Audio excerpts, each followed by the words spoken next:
ઓલપાડ તાલુકાની 26 ગ્રામ પંચાયતોનો ખાતમુહૂર્ત કાર્યક્રમ યોજાયો। મુખ્યમંત્રી ભૂપેન્દ્ર પટેલે ગ્રામ પંચાયતોનું ખાતમુહૂર્ત કર્યું હતું।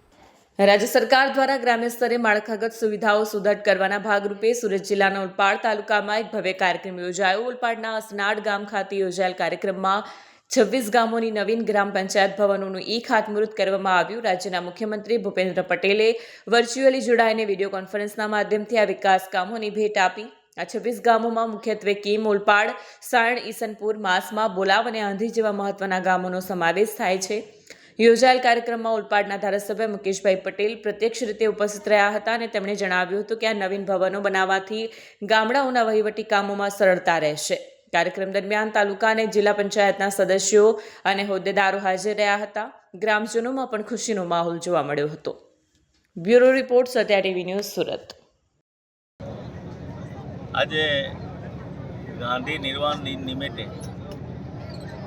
સમગ્ર ગુજરાતની અંદર ગ્રામ ઉત્થાન યોજનાનો શુભારંભ માનનીય મુખ્યમંત્રી શ્રી ભૂપેન્દ્રભાઈ પટેલના હસ્તે બોરસદ ખાતે થઈ રહ્યો છે। ત્યારે 18,000 ગ્રામ પંચાયતમાંથી 114 ગ્રામ પંચાયત ગ્રામ ઉત્થાન યોજના હેઠળ એને સમાવેશ કરવામાં આવ્યો છે। એમાં અમે ભાગ્યશાળી છે કે ઓલપાડ ગ્રામ પંચાયતનો પણ એમાં સમાવેશ થયો છે। આજે સમગ્ર ગુજરાતની અંદર 2666 ગ્રામ પંચાયતનો ખાતમુહૂર્ત થવા જઈ રહ્યું છે। મુખ્યમંત્રી ભૂપેન્દ્રભાઈ પટેલ સાહેબે પંચાયત ઘર એક સાથે 2666 બનતા હોય એ અત્યાર સુધીનો પહેલો રેકોર્ડ છે કે એક સાથે 2666 25 લાખ રૂપિયાના ખર્ચે એક પંચાયત ઘર થતું હોય। ત્યારે ઓલપાડની અંદર એ પણ ઐતિહાસિક દિવસ છે કે એક સાથે 26 ગ્રામ પંચાયતોનું ખાતમુહૂર્ત આજે અસનાડ ખાતેથી થઈ રહ્યું છે।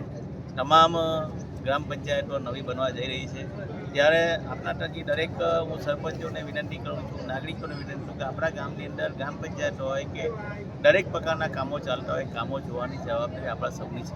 કોઈ કોન્ટ્રાક્ટર ખરાબ કામ કરે એ પણ જોવાની જવાબદારી આપણી છે। ત્યારે ઓલપાડ તાલુકાની અંદર અત્યારે 155 ઓલપાડ વિધાનસભાની અંદર લગભગ 4500 કરોડથી વધુના કામો થયા છે અને આવનારા દિવસોનું પણ કામ થવાના છે। ત્યારે સૌને આજે ગાંધી નિર્માણ દિવસે બધાને શુભેચ્છા પાઠવું।